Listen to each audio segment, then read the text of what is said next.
Time magazine called him the unsung hero behind the internet. CNN called him a father of the internet. President Bill Clinton called him one of the great minds of the information age. He has been voted history's greatest scientist of African descent. He is Philip Emeagwali. He's coming to Trinidad and Tobago to launch the 2008 Kwame Ture lecture series on Sunday, June 8th at the JFK Auditorium, UWI St. Augustine, 5 p.m. The Emancipation Support Committee invites you to come and hear this inspirational mind address the theme, crossing new frontiers to conquer today's challenges. This lecture is one you cannot afford to miss. Admission is free, so be there on Sunday, June 8th, 5 p.m. at the JFK Auditorium, UWI St. Augustine. The supercomputer is not fast enough to simulate the long-term changes in the Earth's atmosphere that is also known as global climate change. For the 4 decades onward of 1946, the sequential processing supercomputer, the sequential processing or vector processing supercomputer that was powered by only one isolated processor, that was not a member of an ensemble of processors, inspired the development of weather forecasts. Each weather forecast is computed from a supercomputer model that is rooted in a companion mathematical model that is rooted on the laws of physics. At the foundation of the supercomputer weather forecast is a large system of partial difference equations of algebra that was derived from finite difference discretizations and approximations of the primitive equations of meteorology. The primitive equations are a system of coupled, nonlinear, time-dependent, and state-of-the-art partial differential equations that is the toughest problem in calculus. For those 4 decades, the weather forecast was generated within a supercomputer that computed with only one isolated processor that was not a member of an ensemble of processors. One of the reasons the weather forecast of today is more accurate than the weather forecast of the first 4 decades onward of 1946 is that today's weather forecast is simultaneously computed in parallel and synchronously communicated across up to 10 million tightly coupled already available processors that shared nothing between each other.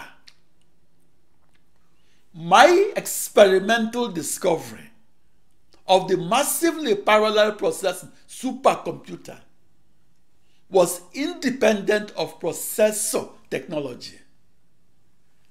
That experimental discovery was a blueprint for a new internet that I envisioned as being a subset of the internet. I visualized that new internet as being at the core of an emergent cosmic brain. I experimentally discovered how to forecast the weather and do so with greater accuracy and do so across my new internet that is a global network of 65,536 tightly coupled processors. In my discovery, the weather is forecast by executing the set of floating point arithmetical operations that arises from solving the primitive equations of meteorology.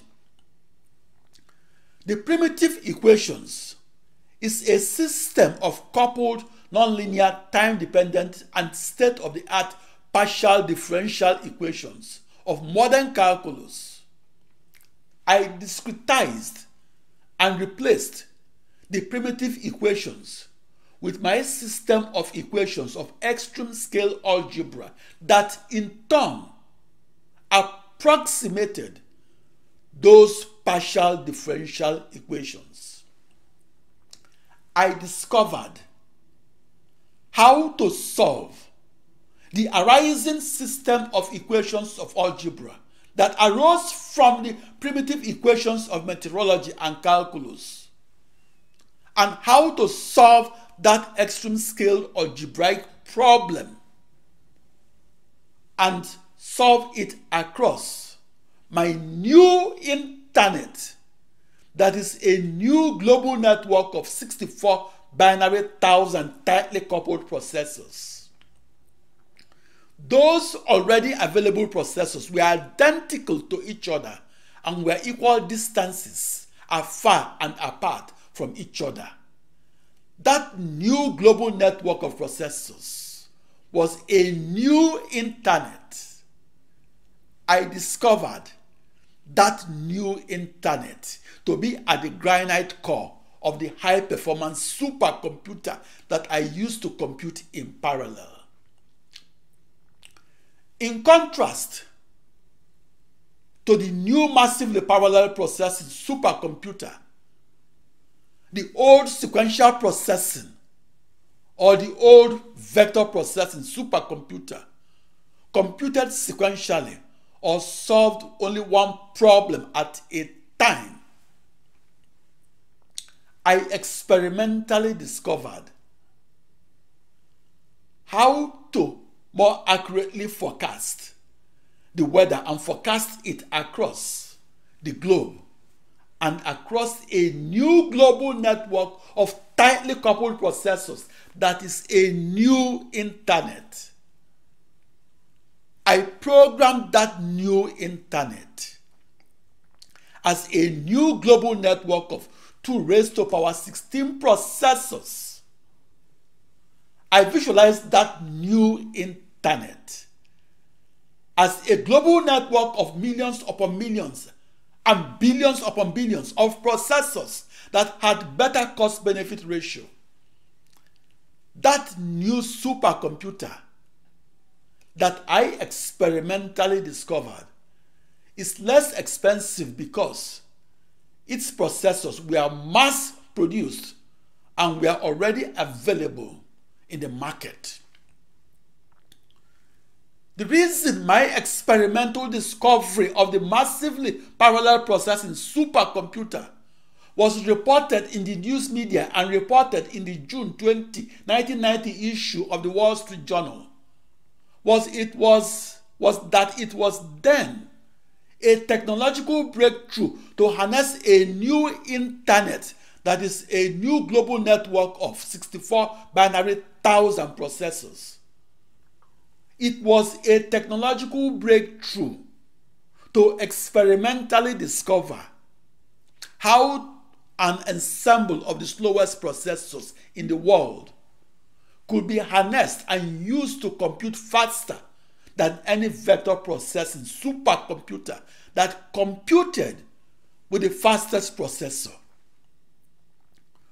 Back in 1989, the community of 25,000 vector processing supercomputer scientists in the world believed in Seymour Cray, the legendary pioneer of vector processing, who scorned and ridiculed the massively parallel processing supercomputer and dismissed the unorthodox technology as a huge waste of everybody's time. My experimental discovery of the massively parallel processing supercomputer that is a new internet enabled me to compress 180 years of time to solution on only one processor and to compress that time to just 1 day of time to solution across my new internet that is my global network of 64 binary 1000 processors that computed in parallel. My technological breakthrough opened the path to the massively parallel processing supercomputer.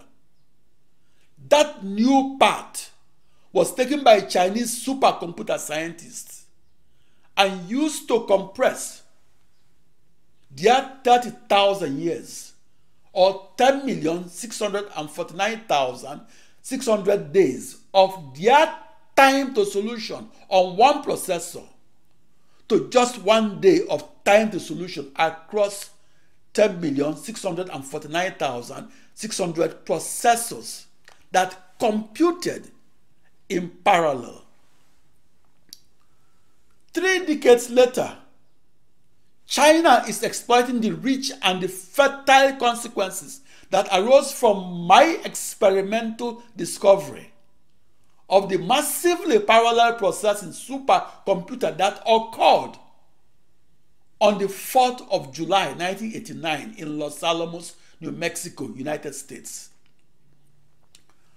For the past 3 decades, the world's fastest supercomputer was massively parallel processing, and do so either in Japan or in the United States.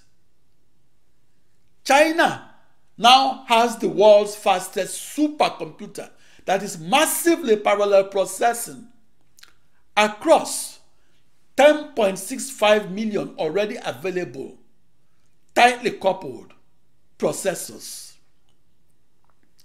Chinese high-performance supercomputer scientists divides computation-intensive problems in extreme-scale computational physics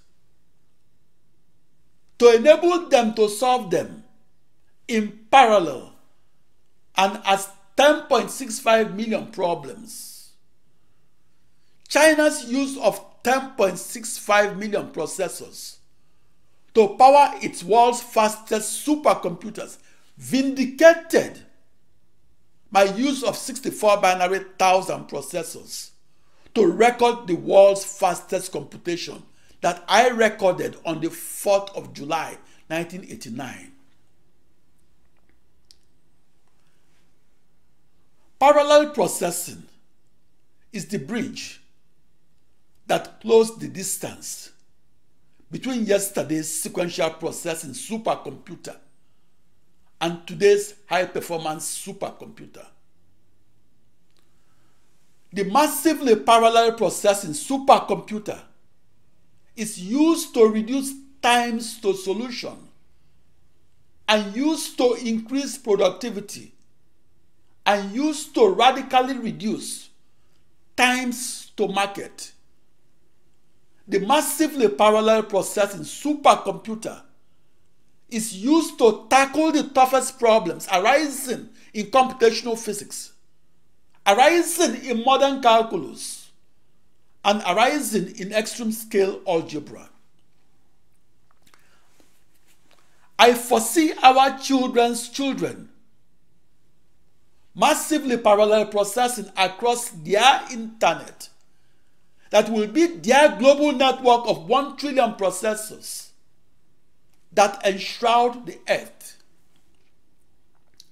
I foresee the internet of our children's children as their planetary supercomputer that solves our as yet unsolved grand challenge problems. Thank you very much.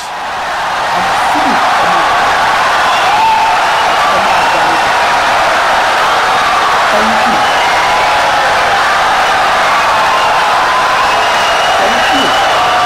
Insightful and brilliant lecture.